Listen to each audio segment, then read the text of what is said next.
Dumping ground नाही हो, ही आहेत वसईची बावखलं. अशी अनेक बावखलं आजूबाजूला कितपट पडली आहेत.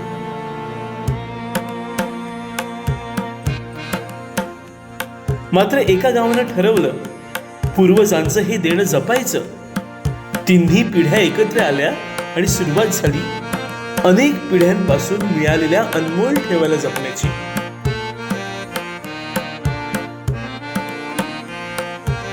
पुढील अनेक पिढ्यांची स्वच्छ मुबलक पाण्याची सोय करण्याची.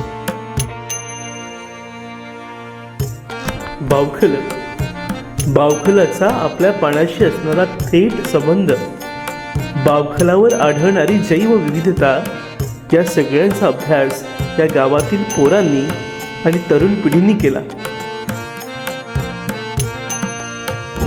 आणि गोष्ट सुरू झाली बावखल संवर्धनाची. ही गोष्ट जाणून घेऊया. ही गोष्ट आहे बावखल जपणाऱ्या देलमवाडीकरांची.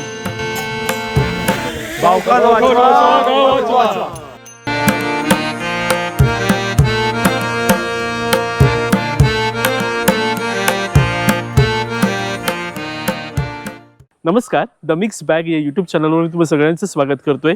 मंडळी, वसई अनेक गोष्टींसाठी प्रसिद्ध आहे. वसईचा किल्ला, वसईचे समुद्रकिनारे, वसईचा आहार आणि वसईची संस्कृती आणि वसईची लोकगीतं. पण या सगळ्यांच्या पलीकडे तुम्हाला माहिती आहे का, वसईला अद्भुत गाव म्हटलं जातं. वसई एक अद्भुत गाव आहे जे बावखलासाठी प्रसिद्ध आहे. वसईमध्ये बावखल तज्ज्ञ सचिन मर्ती यांच्या अनुसार 2200 ते 2500 बावखलं वसईमध्ये सध्या तरी आजतागाय टिकून आहेत. याचा अर्थ पूर्णतः विस्मृतीत गेलेली नाहीत. या बावखलावर रहाट होते आणि या रहाटाच्या साह्याने इथली लोक आपल्या शेतीवाडीसाठी आणि आपल्या उपजीविकेच्या साधनासाठी या पाण्याचा वापर केला जायचा. बावखलं म्हणजे काय? बाव म्हणजे विहीर आणि खल म्हणजे खळ, जिथे विहिरीच्या आसपास एक समतल अशी जागा असायची. आणि आपल्या पूर्वजांनी या बावखलाची निर्मिती कधी केली याचा आजतागायत कोणताही पुरावा नाही. पण अशी अनेक बावखलं वसईमध्ये येता जाता तुम्हाला दिसतील. आणि अशा बावखलांचं पुनरुज्जीवन करण्याचं जे कार्य आहे ते आताची पिढी हळूहळू का होईना करतायत. आपण अशा बावखलाला भेट देतोय, जे बावखल आहे रमेदी येथे स्थित देलमवाडी गाव परिवारामध्ये. आणि या बावखलाच्या आसपास जर तुम्ही पाहिलं तर नेवरल्याची झाडं आहेत. या नेवरल्याच्या झाडाखाली उभं राहिल्यावर या गरमीतही आता इतका उकाडा आहे, या उकाड्यातही तुम्हाला थंडगार असा अनुभव येतो. याचा उपयोग काय होता, बावखलाविषयीची माहिती मी या व्हिडिओच्या शेवटी दिलेल्या आय बटनवर देतोय आणि व्हिडिओच्या शेवटी दिलेल्या थंबनेलवर देतोय, डिस्क्रिप्शनमध्ये सुद्धा देतोय. तो आपला बावखलाविषयीचा अद्भुत गावाचा हा व्हिडिओ जरूर पहा. पण त्याआधी आपण भेट देऊया या गावातील काही अशा हुन्नरी मधल्या पिढीला, जुन्या पिढीला आणि आताच्या नवीन पिढीला. त्याच्या आधी बघा बावखल किती स्वच्छ आणि किती साफ केलेला आहे, पूर्णतः खोदलेला आहे, बाजूला कुंपण टाकलेलं आहे आणि या बावखलाच्या आजूबाजूची जागा पूर्णतः साफ केलेली आहे. इथे तुम्हाला प्लॅस्टिकचा एखादा कचरा सुद्धा दिसणार नाही. इतकी काळजी इकडले गाव परिवारातील लोक घेत आहेत आणि ते आपल्यासाठी उभे आहेत बावखलाच्या शेजारीच. आपण त्यांना भेट देऊया, त्यांच्याशी हितगुज करूया आणि बावखल साफ करण्यामागचं त्यांचं उद्दिष्ट काय होतं, त्यांना कोणत्या समस्या आला याविषयी जाणून घेऊया त्यांच्याकडून.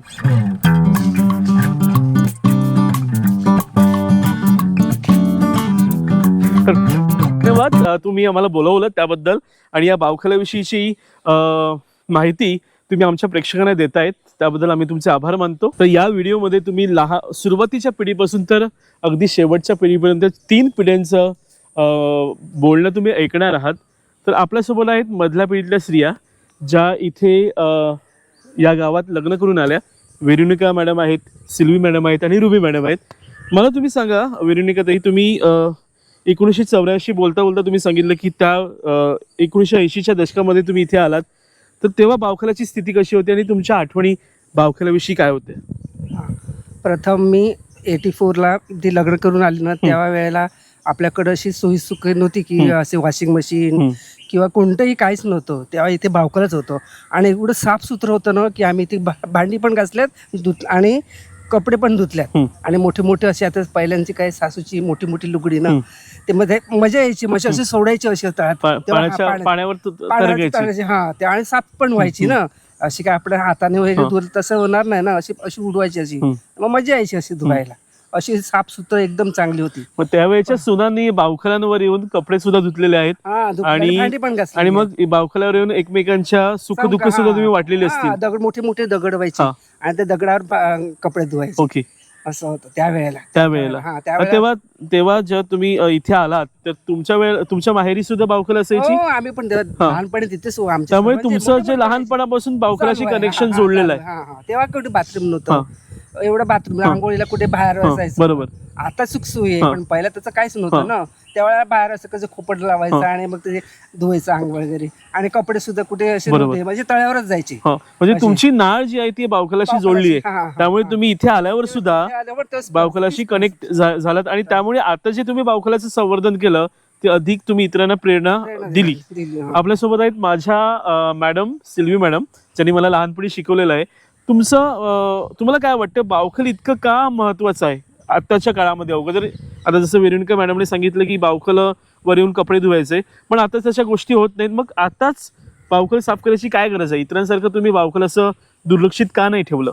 कारण आताची एवढी गरज आहे की आपली ज्या विहिरी आहेत किंवा बोरिंग आहेत, मग इथले झरे जर साफ झाले नाहीत किंवा त्याच्यातला चिखल काढला नाही तर आपल्याला पाणी स्वच्छ आणि चांगलं मिळणार नाही. कारण काही जणांनी ते सांडपाणी पण सोडलेलं, मग नंतर ते सांडपाणी बंद करण्यात आलं. कचरा टाकत होते, कचरा पण बंद केला आणि असा निर्णय घेतला की आपल्याला पुढच्या पिढीला पाणी स्वच्छ आणि चांगलं मिळालं पाहिजे, म्हणजे दूषित पाणी पिता कामा नये. म्हणून हा प्रकल्प जी तरुण मंडळी आहे त्यांनी हा उचलून धरला आणि संपूर्ण गावकऱ्यांनी, मोठ्या व्यक्तींनी सुद्धा त्याला सपोर्ट केला. त्यामुळे आज हे बावखल स्वच्छ झालेलं आहे. असं मला वाटतं देलमवाडीतली लोक आहेत ती सजग आहेत.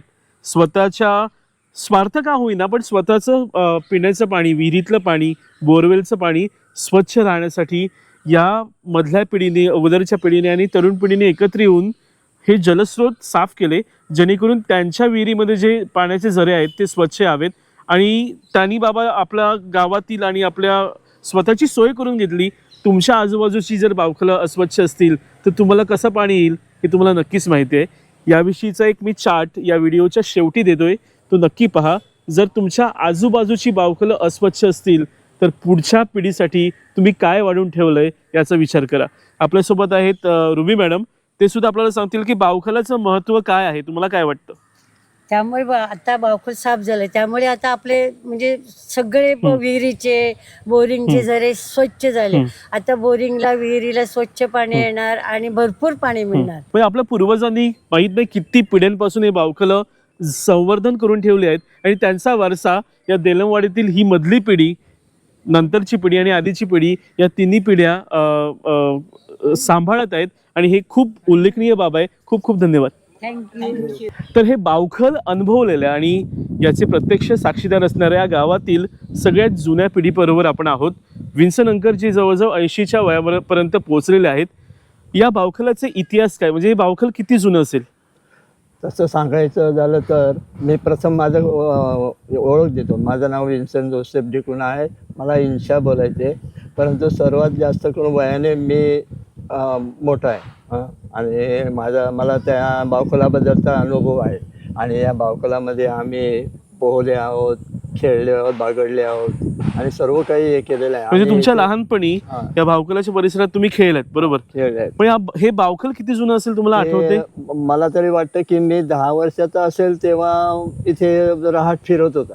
आणि त्याच्या अगोदर पासून ते आहे, कदाचित तुमच्या वडिलांपासून किंवा त्यांच्या वडिलांपासून. आणि फार जुना आहे आणि जवळपास त्याला इतिहास असा आम्हाला तरी आठवला नाही अजून. बरोबर. वसईच्या बावखलाला इतिहास नाहीये. वसईची जवळजवळ 2200-2500 बावखलं कधी अस्तित्वात आली याविषयी ठोस पुरावा अजूनही उपलब्ध नाही. पण विन्सन अंकल सांगतात ते आहेत 80 वर्षाचे, जवळपास 80 वर्षाचे. आणि या बावखलाविषयी ते सांगतात की जेव्हा ते 10 वर्षाचे होते तेव्हा त्यांच्या आठवणी आहेत की या बावखलावर रहाट फिरायचा. आणि अजून तुम्ही काय मजा मस्ती करायचे? आणि आम्ही इथे खेळायचो. साधारणतः पाणी कमी झालं की आम्ही इथे आजूबाजूला जागा व्हायची, मग आम्ही खेळायचो तिथे. थोडक्यात सांगायचं म्हणजे थोडंसं क्रिकेट वगैरे म्हणा किंवा विटी दांडू म्हणा किंवा गोट्यापास वगैरे, तेव्हाचे पारंपरिक खेळ तुम्ही खेळायचे? खेळायचे असे हुतुतू पण खेळायचे आम्ही थोडेसे, आणि बरेचसे मजा करायची याचे. आणि मग गरम झालं की आम्ही आंघोळीला उतरायचे. ओके. तर त्यामुळे आम्हाला ते खूपच जाणवत होतं. आणि आमच्या प्रतीक्षा आणि आमच्या आठवणी खूप जुन्या आहेत. आणि आम्हाला याचे खूप हे आहे काय म्हणजे ते काय की बावखोले ठेवायला पाहिजे, म्हणून आम्ही ह्या बावखलाबद्दल जास्त हे घेऊन आम्ही बावखला संवर्धन करण्याचे प्रयत्न केले. आणि ते आज समोर बघतच आहे. 80 वर्षाचे काका आपल्याला सांगतात की त्यांचं बावखला बरोबरचं जे कनेक्शन आहे ते अगदी घनिष्ठ आहे. लहानपणापासून ते बावखलाशी जोडले गेलेले आहेत. आपली अगोदरची पिढी जोडली गेली आहे, त्यांच्या आधीची पिढी बावखलांशी जोडली गेली आहे, किंवा आपल्या अनेक पिढ्या या बावखलावरच आपलं जीवनक्रमण करत आलेले आहेत. आता आपल्याकडे सुखसुविधा आहेत, त्यामुळे आपलं बावखलाशी कनेक्शन थोडं कमी झालंय. त्यामुळे बावखलांकडे दुर्लक्ष होतं असं तुम्हाला वाटतं का? नाही, तर ऍक्च्युली झालं म्हणजे काय माहितीये का, सगळेच गावकरी एकत्र येत नाही. आता आम्ही जसे आले तसे सगळेच गावकरी एकत्र येत नाहीत, आणि त्याच्यामध्ये भांडण तंटा वगैरे असतात, त्यामुळे कोण तर पुढेच येत नाही. मला वाटते मतभेद विसरून एकत्र येण्याची गरज आहे. हे मी आर्जवून सांगतोय सर्वांना की सगळ्यांनी मतभेद हे करून आणि हे बावखल वाचवायला पाहिजे. आणि आपल्या पाण्याचा साठा पण त्याच्यामध्ये भरपूर मिळतो आपल्याला. कारण आता इथे प्रत्यक्ष बघायला मिळतं की हे झरे बघा किती हे झाले, मोकळे झाले. बरोबर. हे सगळं याच्यामुळे आम्ही ते प्रयत्न केले आणि आम्ही जे केलं त्याच्यामुळे हे सगळं झालं. की बावखलं जेव्हा आपण साफ करू तेव्हा आपोआप आपल्या विहिरी आणि आपल्या बोरवेल रिचार्ज होतात. कारण याचं कनेक्शन थेट आपल्या जलसाठ्याशी आहे, बोरसाठी आहे. आणि त्याचा अनुभव आला, कारण आता माझ्या बोरिंगला पण एवढं पाणी जोरात आलं आहे की म्हणजे ह्याचाच हे आहे काय याचाच फायदा आहे. तर मला वाटतं की जेव्हा आपण आपल्या आसपासची बावखलं साफ करू त्याचा थेट जो संबंध असतो तो आपल्या पिण्याच्या पाण्याशी असतो, आणि मग आपल्या बोरवेलचे झरे अगदी शुद्ध रूपात आपल्याला पाणी पुरवठा करतात. बावखलामध्ये जर तुम्ही कचरा टाकला, इतर सर्व केमिकल युक्त गोष्टी टाकल्या, तर त्याचं पाणी आपल्या पिण्याच्या पाण्यामध्ये. खूप खूप धन्यवाद. तर आपल्यासोबत आहेत या गावातील 75 वर्षापर्यंत पोहोचलेले आपले व्हॅली अंकल, ज्यांना आनंद अंकल म्हणून सुद्धा ओळखतात. आणि लहानपणापासून त्यांच्या या बावखलाविषयी आणि विशेषतः बावखलावर जो रहाट अस्तित्वात होता त्याविषयीच्या त्यांच्या आठवणी त्या आपल्याला सांगतात. माझ्या मते इथे एकदम मोठा रहाट होता. असा म्हणजे इथे जवळपास आता कोणाचाच नसेल, म्हणजे इथल्या बावखलावर नव्हता. इथे बावखलामध्ये रहाट एवढा मोठा होता, आणि त्याची उंच म्हणजे पहिल्या माळ्या एवढी उंच असेल, म्हणजे जवळ 10 फुटाच्या वर, जास्त 12 फूट असेल ती मला वाटते. आणि त्याचे जे मोठमोठे पोल असतात ना ते एवढे जबरदस्त आहेत की ते कुठे हलत पण नाही. एवढा बैल फिरायला लागला ना तरी पण ते काय हलत नाही. त्याची मचान इतकी मजबूत होती, एवढी मजबूत की मला वाटते आताच्या बिल्डिंग तेवढ्या मजबूत नसतील. तेव्हा बैलांचं वजन सुद्धा तितकं. बैलांचं वजन म्हणजे जबरदस्त बैलांचं वजन. आणि एक गावामध्ये एक मोठा बैल होता आमच्या गबरे अंकलचा. ओके. तो मला मेची सुट्टी पडली का मला तो बोलवायचा, आनंद ये इकडे जरा मला मदत कर. मग ही धाडसाची गोष्ट करायला तुम्हाला मजा यायची? हा, धाडसाची. कारण ते एवढा मोठा बैल, अरे बापरे बाप. तुम्ही सांगितलं की बैल तो पूर्ण त्या मचानावर चढवायचे. तो मला, मी त्याला वर चढवायचा, तो एकदम वर चढवायचा, पण तो पण तिथे उभा असायचा. गबरे अंकल आहेत ना, ते पण तिथे उभे असायचे. मग जसं बैल फिरायचा पहिलं काय करायचे, ते बैल ते स्वतः त्याला बांधणार आणि त्याच्या डोळ्याला ते आपलं हे असतं झापड बांधणार, आणि नंतर काय माहितीये का ते फिरवणार. आणि आपल्या हातात एक पराणी असते, त्याला एक बारीक खिळा असतो, खिळा टोपलेला असतो. म्हणजे बैलाने आळसपणा केला, त्याने आळस नाही केला पाहिजे. आळस केला नाही केला का त्याच्या आपण मागे थोडासा टच करायचा का, मग तो एवढा धावतो की मग पटापट म्हणजे जेवढं, आणि इथून ते त्या शेवटपर्यंत पाणी जातो ना तस त्याच्या पाण्याची लेवल ती खाली जाते. बरोबर आहे. आणि त्याच्यातून नवीन एकदम झरे व्हायला लागतात. आणि आताच जे पंप सिस्टीम आहे, पाणी खालून बुडा करून ते खेचतं आणि पाणी हलत नाही. आणि पाणी हलतं, हे सगळं पाणी हलते. त्यामुळे ह्याच्यात काय होते, सगळे जिरे आहेत ना ते ऑटोमॅटिक जिवंत राहतात. ते जिवंत राहतात. आणि तुम्ही सकाळी बघितलं ना का एकदम स्वच्छ पाणी येतं, स्वच्छ नितळ पाणी. मग काय करायचे, माझी आई वगैरे यायची, आमचे हे पण यायचे बाजूतले सगळे, तिथे 2 दगड असायचे. मग तिथे धुणी वगैरे त्या भांडी म्हणजे या वगैरे, बावखलाचा वापर कपडे धुण्यासाठी कपडे सुद्धा भांडी व्हायचा? पण धुण्यासाठी, भांडी सुद्धा धुण्यासाठी. भांडी धुण्यासाठी पण ते वापर करायचे असं सगळं काय. आणि त्यानंतर काय करायचं माहितीये का, नंतर स्वच्छ पाणी प्यायला पाहिजे ना, मग त्यांची तिथे एक विहीर होती. म्हणजे पाण्यासाठी तुम्ही विहिरीवर दुसऱ्या विहिरीवर जायचे? दुसऱ्या विहिरी, या बावखलाचा वापर पिण्यासाठी होत नाही नव्हता? तेवढा पिण्यासाठी नाही करायचा. मला वाटतं की शेतीसाठी आणि इतर गोष्टीसाठी मोस्टली शेतीसाठी. पण आता शेती कमी झाली आहे, त्याच्यानंतर आपल्याकडे आता घराघरात नळ आहेत, सगळ्या सुखसुविधा आहेत, त्यामुळे तुम्हाला असं वाटतं की बावखलांकडे दुर्लक्ष झालं? हा, बरंच दुर्लक्ष झालं. एवढं त्यामुळे शेती गेली सगळी ना. आणि इथे सगळी केळीची झाडं, जास्त करून केळी म्हणजे मोठ्या मोठ्या केळी की तुमचे म्हणजे उंची एवढ्या त्याची लोंगरी यायची, कारण आम्ही बघायचे ना. आणि आपलं वसई केळीसाठी तेव्हा प्रसिद्ध होतं. आणि सगळी पानवेल असायची इथे, पानवेल पण व्हायची ना. आणि त्यानंतर काय कालांतरानं काय असं झालं की ते सगळी इथे घरं झाली. पहिले 2च घरं होती इथे, मोठी 2 घरं होती, एक ते तिथे आणि एक आमचं जुनं घर, 2 मोठी घरं होती. त्यानंतर आता काय 14-15 घरं झाली. बरोबर. त्यामुळे सगळं शेतीचं सगळं अस्तित्व नाहीसं झालं. त्यामुळे आपण बघतो की परिसरातल्या बावखलांमध्ये इतका कचरा साठलेला आहे की गावकऱ्यांना आता त्या बावखलाचं इतकं महत्व पटत नाही. बावखल इतकं साफ आणि स्वच्छ आणि इतकं विस्तृत दिसतंय, याच्या मागचं कारण काय? ह्याच्या मागचं कारण म्हणजे आता सगळे गावकऱ्यांनी एकत्र आले, सगळ्यांनी आर्थिक मदत केली. आणि कोणी काय असं काय भांडणं वगैरे केली नाही की आपल्याला काहीतरी करायचंय म्हणून सगळं ते करून टाकलं. काय आणि मला वाटतं की बावखल स्वच्छ करण्यामध्ये तरुण पिढी जी तुमची आहे ती सुद्धा तुमच्या जुन्या पिढीचं विशेष योगदान जे आहे ते अधोरेखित करते. तुम्ही सुद्धा जुन्या पिढीतील असाल तर तुमच्या आठवणी तुमच्या घरातील आणि गावातील तरुणांना सांगा, जेणेकरून ते त्यांना प्रेरणा मिळेल बावखल स्वच्छ करण्यासाठी ते एकत्र येतील. नाहीतर जर त्यांना बावखलाविषयी काही माहिती नसेल तर एक डबकं म्हणून ते त्याच्याकडे पाहतील. हे आहे जीवनाचं एक केंद्रबिंदू जिथे गावकरी त्यावेळेला एकत्र येऊन आपलं जीवन आणि आपला आनंद एकत्र साजरा करायचे. पूर्ण दिवस त्यांचा या बावखलांवर जायचा. सकाळी तुम्ही रहाट लावायचा, तो संध्याकाळपर्यंत चालायचा? संध्याकाळी जास्त रहाट लावायचे संध्याकाळी, कारण मी दुपारनंतर 4-5 नंतर तो रहाट लावायचा आणि रात्रीपर्यंत चालायचा तो. जेवढं त्याच्यात पाणी निघेल ना तेवढपर्यंत संपून टाकायचा. पण सकाळी यायला पाहिजे ना तो. बरोबर. मग सकाळी फुल होतं सगळं पाणी. बरोबर. मग सगळे बायका वगैरे येणार, सगळे कपडे धुणार आणि सगळं त्यांचे जे काय म्हणजे पाणी वरती येण्यासाठी तो पुन्हा एकत्र पातळी भरण्यासाठी तुम्ही त्याला वेळ द्यायचे? हा, वेळ संपूर्ण रात्र जायची. संपूर्ण रात्र गेल्याशिवाय त्याच्यात पाणी कसं येणार? तुम्ही जसं सांगितलं की दुपारनंतर रहाट जास्त चालू व्हायचा, मग ती सकाळची वेळ सुद्धा त्या बावखलाला मिळायची. पाण्याची पातळी पुन्हा पूर्ववत होण्यासाठी रात्रीची त्याला वेळ मिळते. रात्रीची वेळ सगळे झरे आहेत ना ते खुले होतात. म्हणजे आपल्या पूर्वजांनी काय विचार केला बघा की हव्यासापोटी पाणी उपसा केला नाही, जितकं आवश्यक आहे तितकं पाणी. कारण त्या बांड्यातलं जेवढं पाणी त्या पोंदळ्यात जायचं, बरोबर, त्याला पोंदळ म्हणायचं. आणि मग जितका जो पाणी हवा नाहीये तो पुन्हा त्या बावखलामध्ये पडायचा. त्याच्यामध्येच पडतो आणि वेस्टेज पाणी जातच नाही कुठे. त्याला पाण्याला कुठे वेस्टेज जायची हेच नाही ना.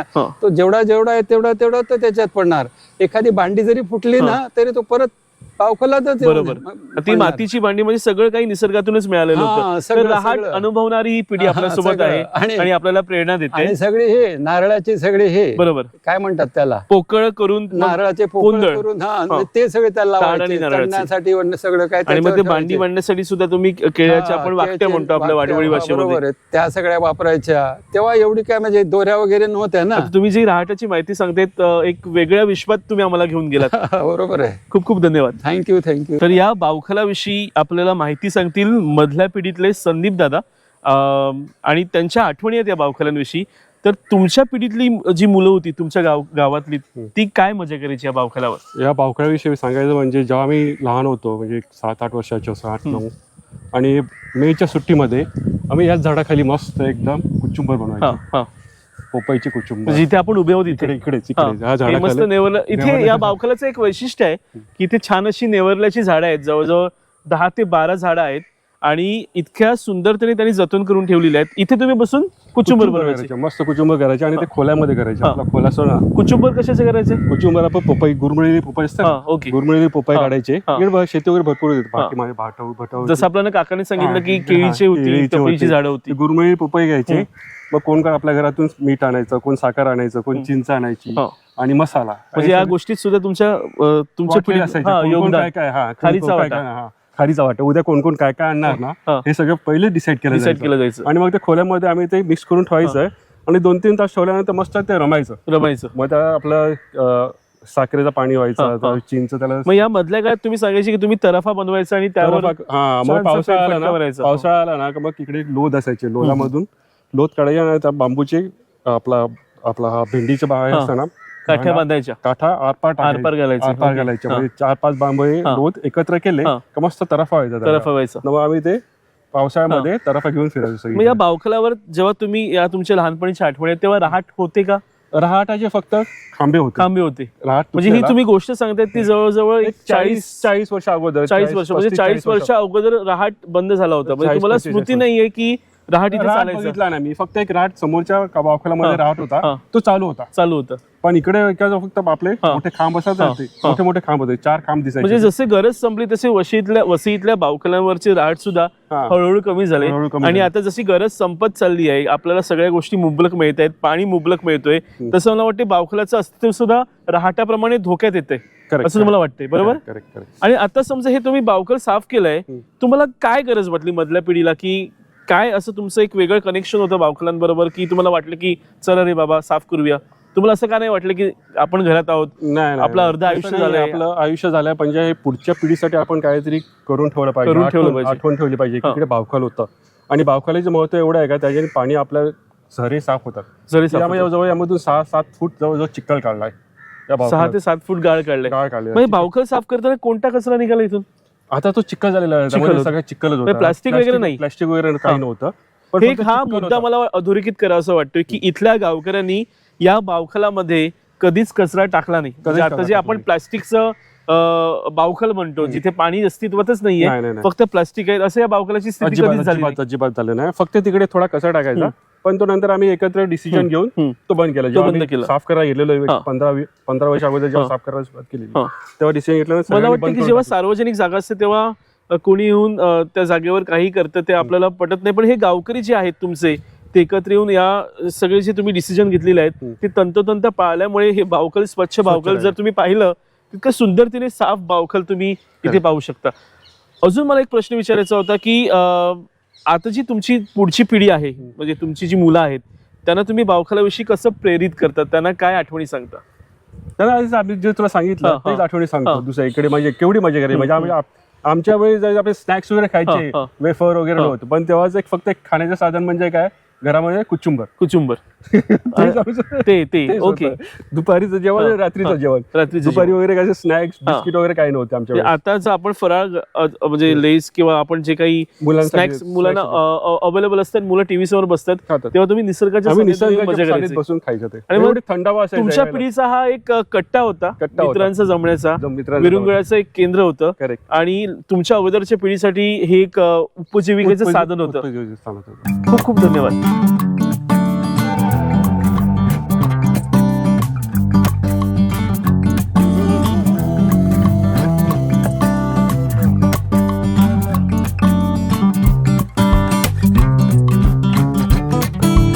तर आता माझ्यासोबत आहेत या गावातील मधली पिढी, आणि ते त्यांच्या आठवणी या बावखलाविषयी सांगतायत. तुम्हाला काय आठवणी आहेत? तुम्ही काय उन्हाळ्याच्या दिवसामध्ये मजा करायची? तर मी मिल्टन डिकुना, माझं वय 55 वर्ष. ऍक्च्युली जेव्हा जसं आनंद अंकलने सांगितलं की ते रहाट होता आणि तिकडे बैल असायचा, आमचं जेव्हा बालपण आलं त्यावेळेला रहाट, बैल ह्या गोष्टी गेलेल्या. म्हणजे 50 कालपर्यंत झालं, म्हणजे मला वाटतं 40, 45, 50च्या दरम्यान. आणि फक्त राहिलं होतं तर काय होतं, नेवराचं झाड होतं. नंतर मग ते जे फिशिंग करायचे, कारण की आम्ही काय करायचो, इकडे मच्छी भरपूर असायचं, तर मे महिन्यामध्ये आमचं काय कार्यक्रम असायचा की मासे पकडायचं. गरायला आम्ही गराने मच्छी पकडायचो. आणि दुसरं एक विशेषतः म्हणजे आम्ही काय करायचो त्यावेळेला, आंबे, पोपया हे आम्ही सगळ्या वाडीमधून वगैरे, घरशीच्या वाडीमध्ये, चित्रमच्या वाडीमध्ये तिकडे जाऊन ते पाडायचे. आणि त्याच्यानंतर मग घरून मग चिंच वगैरे आणायची आणि मग त्याचे कुचुंबर करायचे. आणि मग सगळे इकडे आम्ही म्हणजे काय जास्त म्हणजे अशी ग्रुप नव्हता, मोठा ग्रुप नव्हता. मी, संदीप, त्यावेळेला निक्सन, डिकुना, रसल, हे आमचे गिनक आम्ही मित्र असायचे. त्यावेळेला आमचे असे कार्यक्रम असायचे की दुपारी मे महिन्याच्या सुट्टीमध्ये काय आहे उद्योग, तर मच्छी पकडा आणि कुचुंबर वगैरे खा, आणि असं करून आम्ही इकडे टाइमपास करा. मला वाटतं की पहिल्या पिढीचं बावखल हे उदरनिर्वाहाचं साधन होतं, पाणी शेतीला पुरवायचे. आणि या मधल्या पिढीचं बावखल जे आहे ते निवांत कट्टा होता, दुपारी येऊन निवांत आराम करायचा.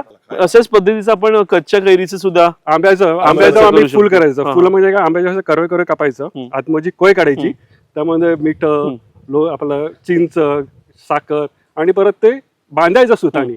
मग दुसऱ्या दिवशी तो रमला ना तर तो त्याला वेगळ्या चव येते. तुम्ही त्यांच्या चेहऱ्यावर जो आनंद पाहताय त्या बावखलाविषयीच्या आठवणी सांगताना मला वाटते हे जे तुमचं अटॅचमेंट आहे बावखलांबरोबर, तेच तुम्हाला प्रेरित करतं बावखल संवर्धन करण्यासाठी. तर आपल्यासोबत आहेत या गावातील आताची पिढी आणि रॉसली आणि जॉयसन हे दोघं आहेत. ते आपल्याला सांगतील की त्यांना ही बावखल साफ करायची प्रेरणा कुठून मिळाली. तुम्हाला काय वाटलं की बावखल साफ करावं? ऍक्च्युली कसं होतं, पहिले एक 10-15 वर्षापूर्वी प्रयत्न झाला होता, पण प्रत्येक वेळेलाच प्रयत्न तुमचे सफल होतील असं नाही, तुम्हाला कधी थांबावं लागतं. बराच कालावधी गेला, तोपर्यंत समेट मंडळ स्थापन झाला गावामध्ये. त्याच्यामध्ये मी, जॉयसन, मॅकवेल आणि मिल्टन आम्ही 4 जण होतो, अजूनही आहेत. सो आम्ही त्याचा एक विषय घेतला की आपलं जे बावखल आहे ते आपल्याला काय करता येईल का. त्याच्यानुसार आम्ही प्रत्येक गोष्टी चाचपून बघितल्या, कारण बावखल खोदणं किंवा बावखल साफसफाई करणं जेवढं सोपं वाटतं तेवढं सोपं नसतं. कारण त्यासाठी बऱ्याच गोष्टींची पूर्तता करावी लागते, सगळ्यांची मान्यता घ्यावी लागते, आर्थिक पाठबळ बघावं लागतं. त्यानुसार मगच त्याच्यामध्ये पाऊल टाकलं. आमच्या गावामध्ये कसं झालं की आम्ही गेल्या वर्षीच पैसे वगैरे सगळे जमा केले होते, परंतु आम्ही थोडं सगळं करता, परवानग्या सगळं हे करता म्हणजे मान्यता घेता थोडा आम्हाला उशीर झाला. आणि त्याच्यातच गेल्या वर्षी मे महिन्यामध्ये पाऊस लवकर झाला. म्हणजे तुम्ही परवानग्या कोणाच्या घेतला? या गावकऱ्यांच्या, या बावखलामध्ये जे हिस्सेदार आहेत. तसं मला इथे एक मुद्दा नमूद करावासा वाटतो. वसईमध्ये जवळजवळ 2200 ते 2500 बावखल आहेत, आणि या बावखलांवर 2 कुटुंबापासून तर जवळजवळ 20, 22, 23 या पलीकडे सुद्धा अनेक कुटुंबाची हिस्सेदारी असते. आणि जेव्हा बावखल साफ करावं लागतं तेव्हा प्रत्येक कुटुंबाला किंवा त्या सगळ्यांना विश्वासात घेऊन किंवा त्यांच्याकडे जाऊन त्यांना समजावं लागतं. आणि या गोष्टी या तरुण पिढीने इथे या गावामध्ये केलेल्या आहेत. सो तो विश्वास संपादन केलं तर मग तुम्हाला पुढे अडचणी येणार नाही. जे आपली जी जुनी मंडळी आहे तर जुन्या मंडळीकडून थोडासा इतिहास आपल्याला बघावा लागतो. कारण आता आमचं पण हे बावखल जवळजवळ बरीच वर्ष साफसफाई नव्हती किंवा खोदलं नव्हतं. सो त्यांच्याकडून थोडा इतिहास तुम्हाला बघावा लागेल की जेणेकरून तुम्हाला समजेल की बावखल पहिलं कसं होतं आणि आता कसं बदललंय. म्हणजे त्याच्यात साधारणतः किती चिखल असू शकतो किंवा गाळ असू शकतो याची कल्पना तुम्हाला येईल. बरोबर, महत्वाचे मुद्दे सांगतोय. सर्वात प्रथम त्यांनी विश्वासात घेतलं, नंतर मग इतिहास जाणून घेतला की बावखलाची रचना काय आहे, किती वर्षा अगोदर बावखल साफ झालाय, याच्यात कोणत्या प्रकारचा कचरा असू शकतो. बरोबर, कारण तेच त्याच्यामुळेच मग तुम्हाला पुढे कसं होतं की नाही आपण ठरवलं ना आपण एक दिवस पोकलेन मशीन लावूया आणि करूया, तर ते तसं होणार नाही. कारण तुम्हाला जर सर्व गोष्टी चाचपून बघितल्या तरच तुम्हाला ते माहीत पडू शकतं. सो ते पहिलं प्रथम आम्ही करून घेतलं. आणि मग त्याच्यानंतर आर्थिक पाठबळ, मला वाटतं ह्याच्यामध्ये कसं आहे ना अमित की ज्येष्ठ मंडळी, मधली पिढी आणि तरुण वर्ग ह्या तिघांची सांगड घालता आली पाहिजे. आणि ते एवढंही कठीण नाहीये, म्हणजे थोडंसं तुम्ही तुमच्या गावात जुळून आणलं, ते आम्ही जुळवून घेतलं. अगोदरपासूनच मार्चच्या एंड पासूनच आपण बहुतेक म्हणजे सुरुवात केली सगळी गोष्टी करण्यासाठी. कारण तुम्हाला मशीन बुक करावं लागतं, त्याच्यानंतर बाकीच्या गोष्टी, गाळ निघाल्यानंतर गाळाचं काय करायचं ते सगळं बघावं लागतं. मेच्या दुसऱ्या आठवड्यामध्ये बावखल खोदायला सुरुवात केली. सो पहिला दिवस म्हणजे खूप व्यवस्थित गेला, पण प्रॉब्लेम कसा होता ना की जसं मी तुला सांगितलं इतिहास जाणून घेणं गरजेचं आहे. आता जेव्हा इंजिन लावून आम्ही पाणी काढलं तेव्हा त्याच्यावरती माणूस त्या चिखलावरती आरामात उभा राहू शकतो. म्हणजे आमच्या समज झाली की साधारणतः 3-3.5 फूट चिखल असेल, त्याच्या खाली माती लागेल. परंतु पहिल्याच दिवशी जेव्हा पोकलेन मशीन आला आणि त्याने जेव्हा आपला पंजा मारून बघितलं तर चिखल जास्त होता. सो पहिल्या दिवसात त्याला जाण्यासाठी रॅम्प करायला लागला आणि मग ते उतरायला थोडंफार काम तितकंसं झालं नाही, 30% झालं. म्हणजे तुम्ही अगोदर ठरवलं होतं की एका दिवसात हे काम होईल, पण तुम्हाला आयत्या वेळेवर या समस्या जाणवल्या. त्या दिवशी पण आम्ही सर्वांची म्हणजे जे मधली पिढी आहे आणि आम्ही सर्वांची सभा घेतली, बाबा असं असं आहे काय करत. सर्वांनी आर्थिक मदत केली, म्हणजे फायनान्शियल मदत होती, हवी होती. आपल्याला किती साधारणतः फंड लागेल की दिवसभर आपल्याला चालवायचं असेल. दुसरा दिवस उजाडला तेव्हा पण 50 म्हणजे 50-70% मध्ये ऍडिशनली पैसे गोळा केले. आणि ती जी योजना होती ती ऍक्सिडेंटली पैदा झालेली की बाबा आता काय करायचं. And additional funds were not small. ते खूप वर्किंग क्लास वाले जे होते की यंग पिढी जी होती जे वर्किंग क्लास मध्ये आहेत ते त्यांनी इमिडिएटली गुगल पे करायला चालू केलं. कोइन्सिडेंटली विथ गॉड्स ग्रेस हे टार्गेट आमचं पूर्ण झालं. आणि दुसऱ्या दिवशी साधारणतः हे खणायला तुम्हाला 2 दिवसाचा कालावधी लागला? 3 दिवस तीन लागले. दिवसाचा 3 कालावधी दिवस लागला. लागले. आता हे खणल्यानंतर तुम्ही पुढची स्टेप काय केली? आता सध्या तरी म्हणजे कसं आहे की झाडं लावायची आहेत आम्हाला, कारण काही झाडं म्हणजे ते जेव्हा मशीन आलं तेव्हा ते आपल्याला बाजूला करावी लागली झाडं. सो पहिला पॉइंट आहे की आमचं की पहिली झाडं आपण जी होती ती पहिली आपण रेस्टोर करूया. ती लावल्यानंतर मग मासी सोडायचा विचार आहे, पण तो अजूनपर्यंत फायनल नाही. म्हणजे पण ठीक आहे, आपण तो करू शकतो, असं नाही की. पण पहिली झाडं रिस्टोर करून जसं आपल्याला जुनं होतं तसं काही करता येईल का, अशावर आम्ही विचार करतोय. म्हणजे थोडीशी सावली येईल. पहिलं प्रथम कसं होतं ना, सांडपाणी इकडे पण सोडला होता, परंतु जसं मी तुला म्हटलं की विश्वासात घेतलं की सगळ्या गोष्टी होतात, सो तोही त्यांनी सांडपाणी सोडण्याचा प्रश्न तुम्ही मिटवला. पहिला तो मिटवला. त्याच्यानंतर कचरा जो एक साईडला टाकत होतो तो सुद्धा बंद केला, सगळ्यांना विश्वासात घेऊन. म्हणजे हे स्टेप बाय स्टेप जर आपण करत गेलो ना, तर ही प्रोसेस 3 वर्ष अगोदरपासून चालू झालेली. पहिली गोष्ट स्टेप होती सांडपाणी बंद करायचं. काही फॅमिलीज त्यांच्या सांडपाणी इथे येत होता, त्या पहिल्या बंद करून टाकल्या. म्हणजे हा ओपन सॅनिटेशन पॉइंट क्लोज झाला. आता फक्त हा पॉइंट राहिला. त्याच्यानंतर सेकंड स्टेप काय घेतली, मागच्या वर्षी केली त्यांनी. आता तुम्ही जी फेन्सिंग बघता ती सुद्धा व्हीव्हीएमसी थ्रू आम्ही करून घेतली, महानगरपालिकेच्या through. त्याच्यासाठी सुद्धा तुम्हाला अर्ज 1 वर्ष अगोदर टाकावा लागतो. आणि रॉसलीने त्याच्या पाठी खूप एक्सटेन्सिव्ह फॉलोअप केलं. मग मागच्या वर्षी आम्ही टार्गेट का केलं की फेन्सिंग झाली. मग ह्या वर्षी आम्ही टार्गेट का केलं की बाबा आता नेक्स्ट स्टेप इज खाली पाण्यात उतरायचं.